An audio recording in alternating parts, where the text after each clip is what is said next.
Today, I'm interviewing Phyllis D Agostino, our 2024 Donna Lambeth Children's Champion.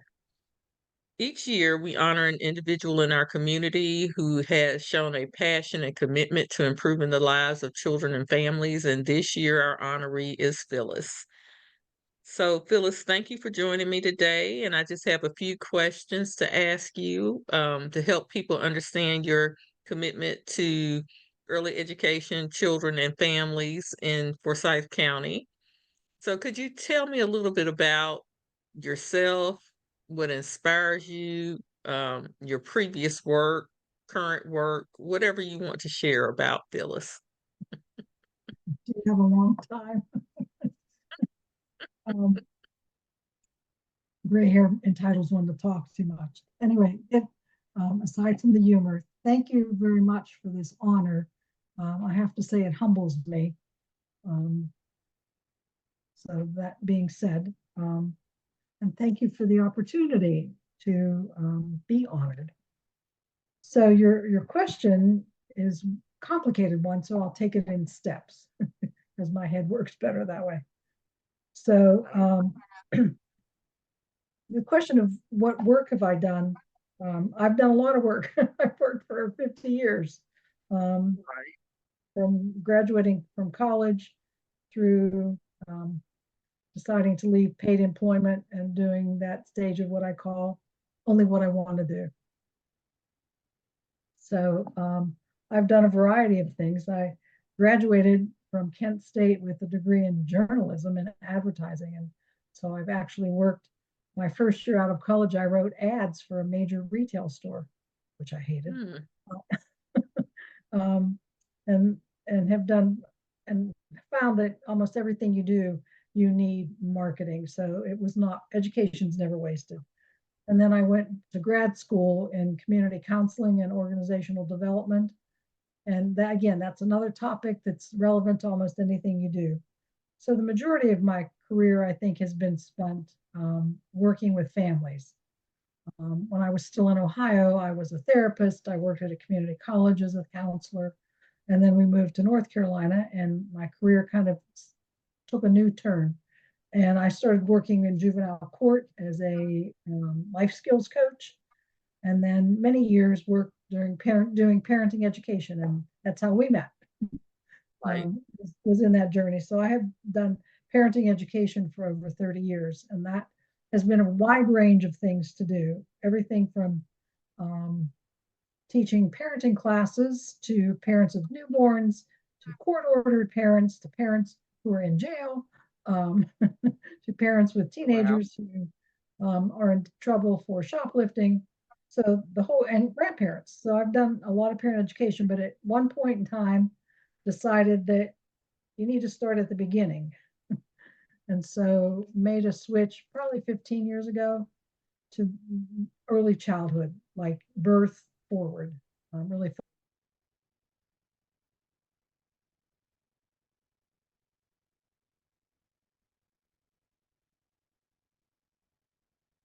Uh-oh, you froze. Years ago, and feeling and knowing that childcare and parenting is a partnership.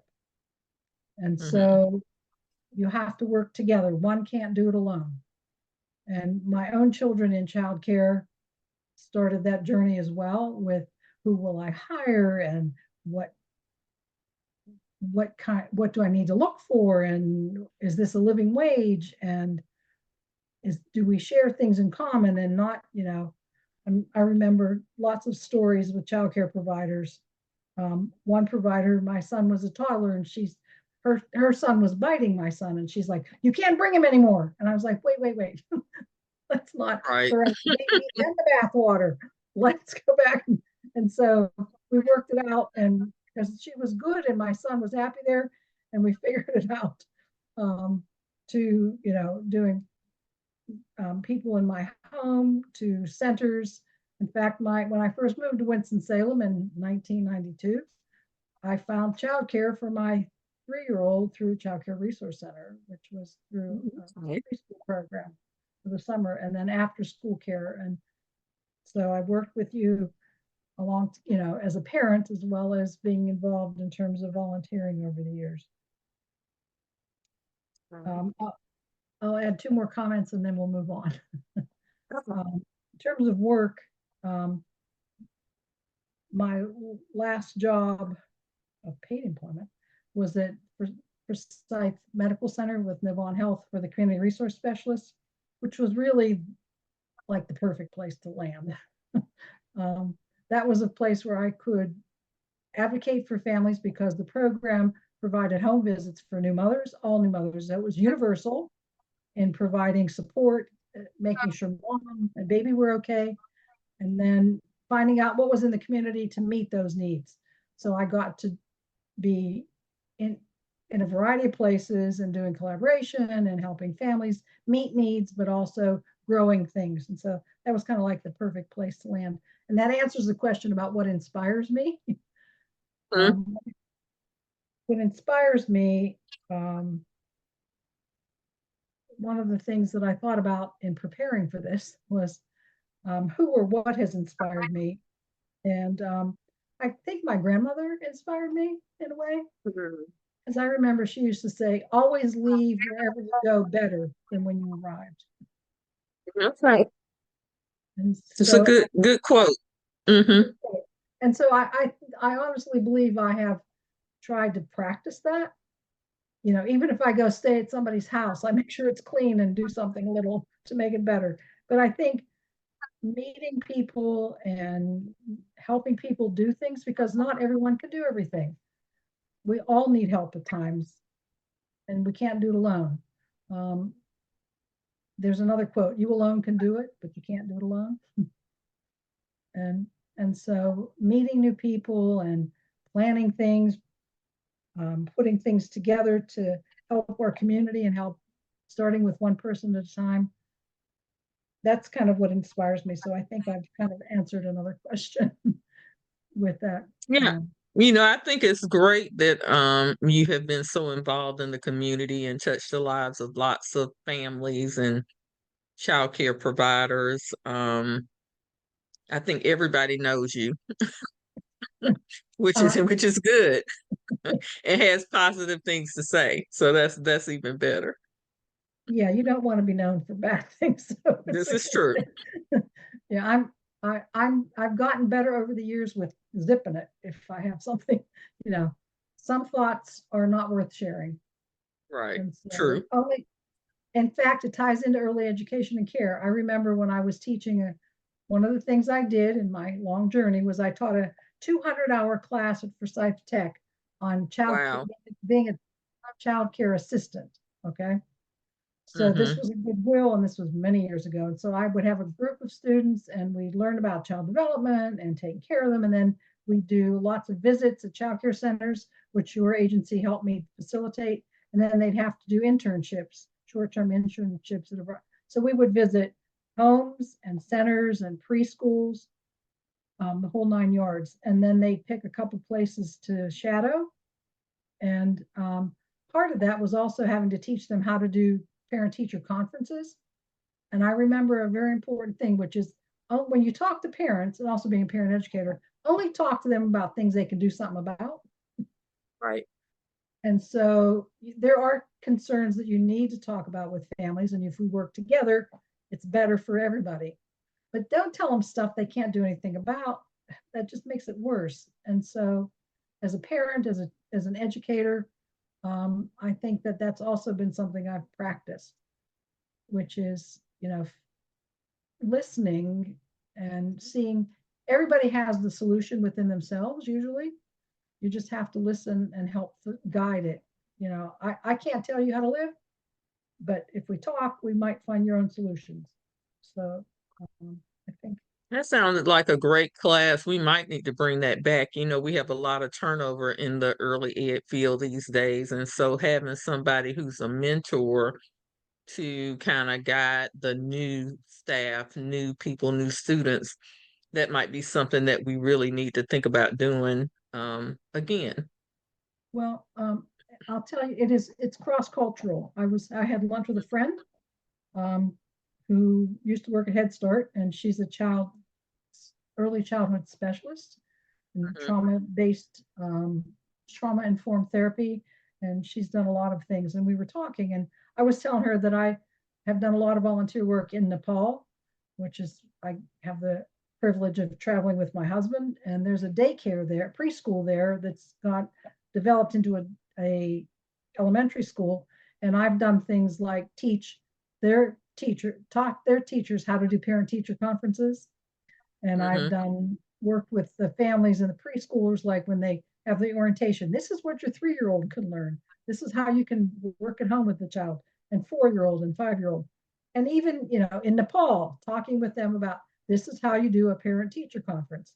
This is how you see if a child has special needs, or, not that they're bad, not that they're stupid, not that they're this. Look at the triggers, look at the environment. And so some things are Mhm. universal. True. That's true. So, Phyllis, what do you think has been the proudest moment in your career as it relates? Your whole career has been about children and families, childcare professionals, other than your advertising days. So, what do you think has been the proudest moment in your career? Um, that was a good question. I found myself um, pondering that, because it's hard to pick one thing that you're the proudest of. Um, Mhm. I That's can give, true. especially if you're as old as me, anybody actually. So I actually came up with a couple of things. Right. Um, so many years ago, um, I ran a support group for adult survivors of sexual abuse in my days as a therapist. Mhm. And we doubled the length of time because they wanted to stay with it. And probably, I don't know if it was the proudest moment, but it's one of the things that I'm most touched by. They bought me a bicycle. I don't know how to ride Oh, a bike. wow. I don't, because we talked about, what do you want to do? What would you like to do? What are your goals? And so I was talking about, I want to ride a bike. And they bought me Mhm. one. And Wow. that was a moment of being quite humbled. Um, Right. and so I think maybe two other proud moments. One was, in recent past, finished up a year ago, I ran a 9-month support group for with World Relief for Afghanistan moms who were Mhm. refugees here. And that was really kind of a parallel experience to working at First Steps, which was, finding what moms needed and bringing the resources together to do that, and being fortunate enough to have a relationship with a few of them still, a year after the fact.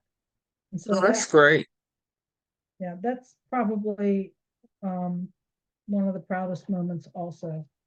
Um, or when I'm at the grocery store or at a drive through. Oh, I took a class with you. Pumping gas.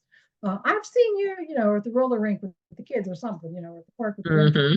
And people come up to you and they say, I remember you, and those are moments of like, okay, thank you very much. I'm glad it was helpful. Because people don't come up to you if they're mad. That's a good thing. That's true. That's true. Um, So anyway, you talked a little bit about the proudest moment. Um, what do you love most about the work, which is kind of along the same lines, but a little different that you do in the community? I believe this work inspires me, keeps me going. Mhm. I like variety. When I was in college, I couldn't make up my mind what I was going to do. That's been an issue my entire life, which is like, I like to do too much, like a lot of stuff. And so being a volunteer, or the work that I've been privileged to do, allows me to learn a lot of new things. That keeps me interested, and I'm good at planning, good at connecting things and listening. And Mhm. so that's what I love about my work. It's always new. It's always a challenge. Um, Mhm. it's always something I can learn from. I can bring things to it. So it's nice when you can give back. Right. Um, and so it's helping people. I like to help people also, that thus the doula work or the parent educator, all those kinds of things. But really putting together what's out there with what's needed brings me joy. Or just listening and having somebody say that I feel better.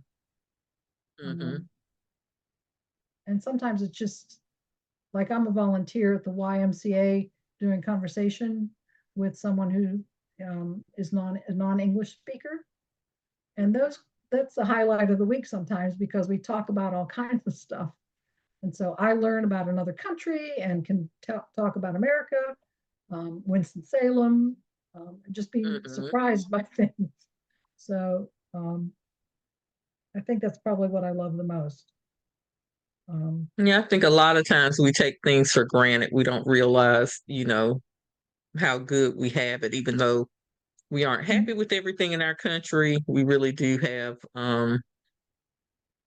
pretty much a good life. Some people don't, but most people do or have the opportunity. So, we have a lot of problems here, but we have a lot of hmm solutions. We have a lot of solutions, and it really one has to find the way to appreciate what you have.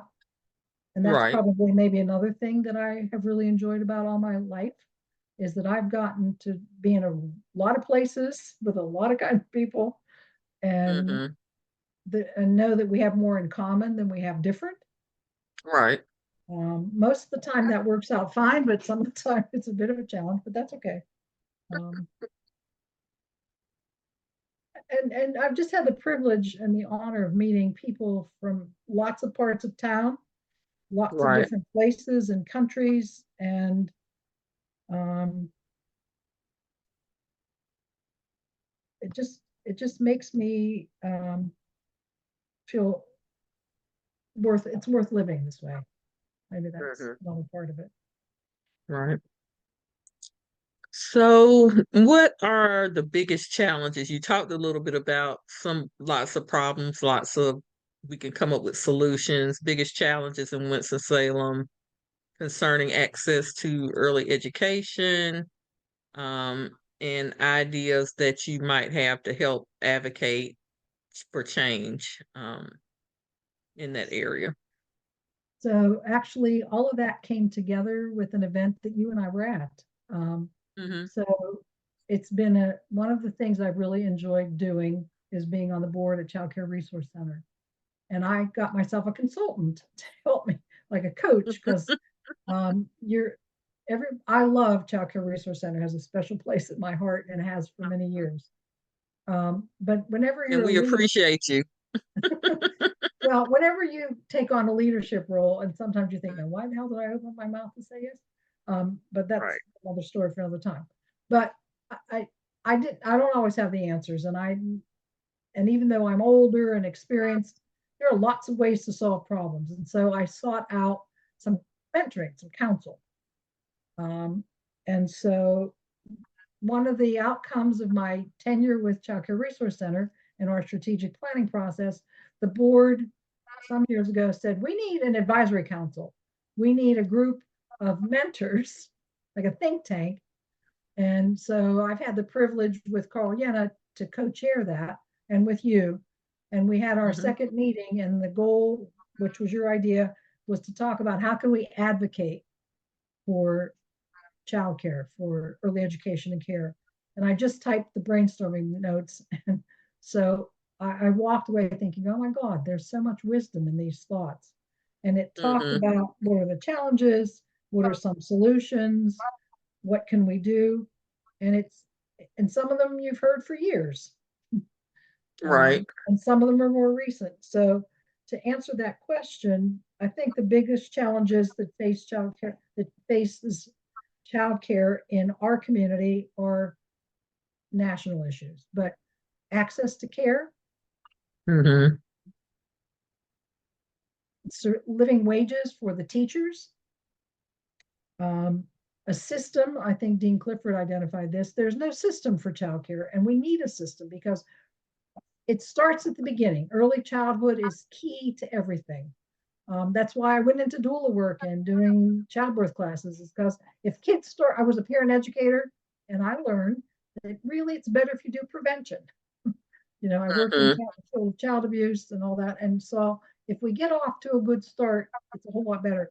Well, with early education and care, if we can teach children and have teachers that know what they're doing and understand the kids and feel valued, then they can work with the children where they are, teach them what they need to know so that when they get to school, they're ready to learn. And we've got lifelong learners. And Right. so there's a lot of issues that go into that. Parents need support in education to understand the Mhm. value of that. Our whole society needs to understand that it's our responsibility for young children.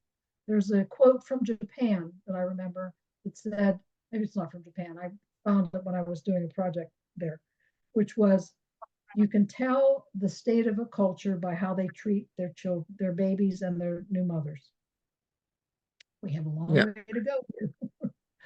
We Um, have a long way to go. we have a long way to And go. as you were talking, I was thinking when I started in this work in the 1990s, we had the trilogy, the child care trilogy, and it was affordability, accessibility, and Mhm. availability. And it's hard to believe we're still in the need for affordability, accessibility, and availability. That's Right. still the issue for families. Right. It should be Mhm. available for all. Of all the developed countries in the world, we take early education and care the least seriously. In We many do. countries, for years, it's been standard care. It's part of what they do. I remember Right. when I moved to North Carolina and was a welcome baby volunteer, I had a mom from Germany, and she was getting a subsidy for Hmm. during her leave. Her husband was here in medical school, but they valued early education and care, where it's standard, it's free preschool, free, that's just part of the package. Education starts at birth through, when you finish school. And here we don't see that. And we need to see that because it starts young. It starts when Right. it starts with pregnant. It starts just thinking about having kids. I mean, really, Hmm. let's be honest. You know, Right. having children is work. It's a blessing, it's a gift, but it's our biggest challenge and it's our Hmm. greatest reward. And we need to be serious about it. And I don't know if this is accurate, and maybe you said it. So I heard this recently. 1% of our state budget is for early childhood. Hmm. Really? Really. Hmm. And the other statistics of our community, we have, let me look at the sheet. I wrote it down, or I had you send it to me. We have 27,000 kids. I don't think it's Right. just Forsyth County. Let me, good thing we can take stuff out. Hmm. Um, so, um, Yeah, it is for sight that we have 27,000. under the age of 5. Hmm. Okay. Well, Yep. I think the statistic that we had is that like less than 50% of children are in licensed care. Correct. Yep. And so there's 50% of children or more that are with families, friends, and relatives, right? And so that's that's an important statistic. We also have children who need care and there aren't slots for them. Right. And so that talks about accessibility and availability, Hmm. plus the expense. We don't charge enough for child care to give teachers a livable wage. But then again, parents can't afford it either. So it's kind of a two-edged Right. sword. We, that's the reality. And money talks. We have to be aware of that. And everybody should have equal access. Everyone. It's not a privilege. It's a right. Hmm. Right. I agree with that. I agree with that. I was looking at something on the news and I was thinking, the state of childcare is bad, but the state of housing is bad too, because families, if you have children, you're paying out of pocket for childcare, but then they were saying that there are some families who are paying 50% of their income just for their rent. And Yeah. so you think about that. So if it's 30% for childcare, 50% for rent, that's 80%. That doesn't leave a whole lot And there's for them food to live and on. insurance and recreation and clothing Oh, and all all of kinds of that. other things, medical care, which is not, we, I think what is important is we need to recognize the responsibility of what children and families need to survive, and not just Right. to survive, but to flourish. And I Mhm. remember when Smart Start began, those were some of the same issues and challenges, which was care and family support, medical care, that we had a little stool with all those little legs that had to support it, and they all work together. It's you Mhm. can't, if you don't eat, who wants to go to school? You can't learn. You Right. know, Right. if we look at child development, physical, intellectual, cognitive, social, emotional, the hub of it is social emotional. But you can't Mhm. care about that if you're hungry. And you True. can't get there if you don't have mom doesn't have a car, or dad, not somebody, you don't have the means to get there, or there's no place for you to go. Right. Right. It, we have to take it more seriously. Right. Well, I think we talked a little bit about, how you would change the impact for change in Winston-Salem is to have more resources available for families, more support for families. But is there anything else that you'd like to add to that, or just anything in general that you'd like to say? Yeah, I would. I think we don't know enough also. Mm-hmm. Every community has their own set of needs. And so we can't come in with a cookie cutter and say this is how it's going to be. We know some things for sure. Like we know quality childcare means that the teachers are educated. It means that the ratios are low so that there's not a horde of kids to one teacher, for both the Right. children's advantage and the teacher's advantage. We know that turnover is low turnover is a critical factor. We know that director experience and tenure is important. We know that teaching where children are and addressing their needs, their developmental needs, doing child appropriate activities, child centered learning. We know and we've known it for a long time. We've had Head Start. Right. You know, so we take those general things that are given and we provide that information. So we need to recognize, we know the importance of early childhood. We know that when kids have a good early childhood experience, they get to school ready to learn, and then they learn, meeting the social, even simple stuff like learning children's social emotional needs. If parents can do that, kids go to school ready to learn. But if we don't, they have to, they're at a deficit. Reading to kids. We know that an indicator of school success is moms reading to kids. Mm-hmm.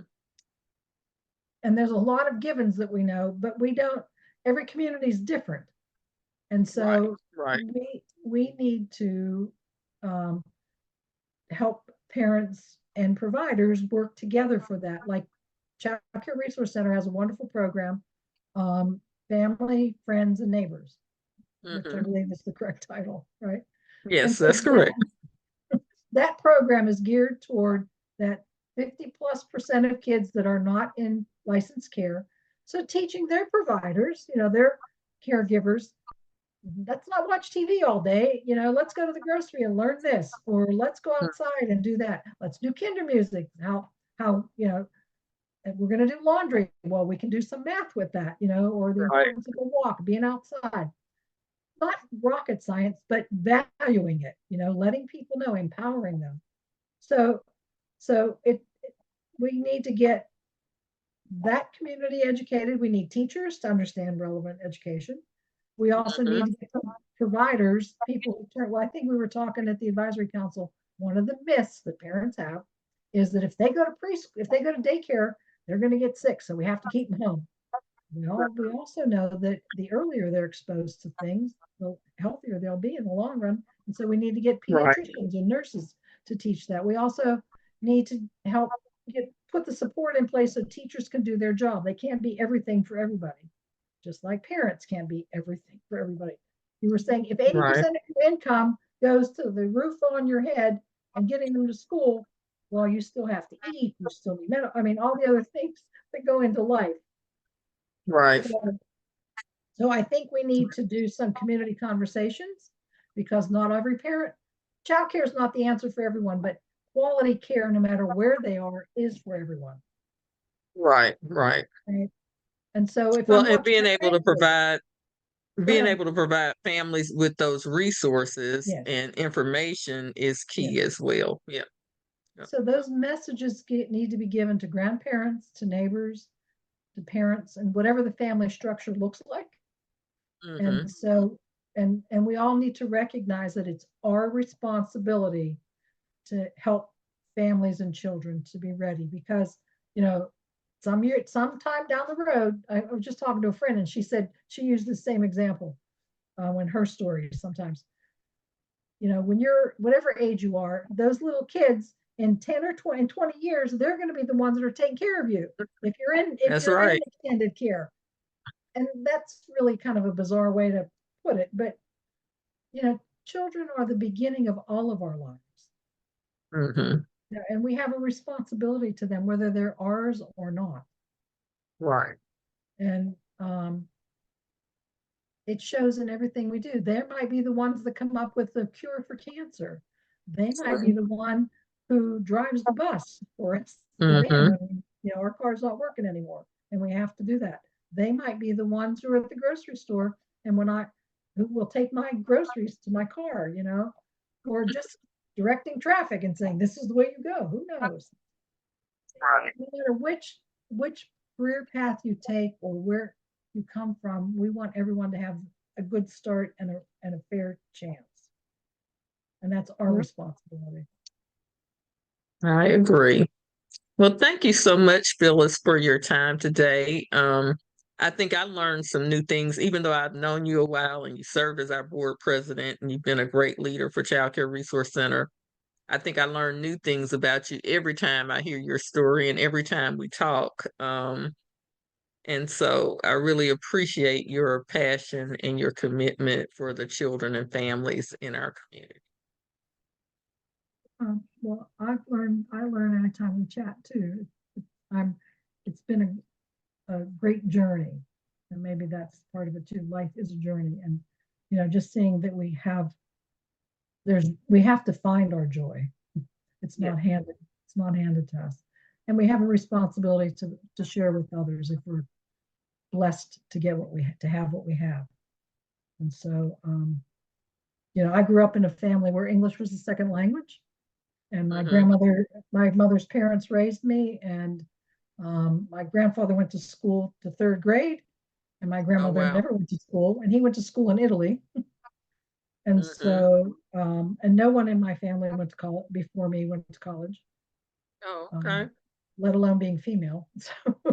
Right. So, but we, you know, we there was always people around, and anyway, there's a lot of story that can be told, but just I guess learning to find the joy and what can be shared. Right.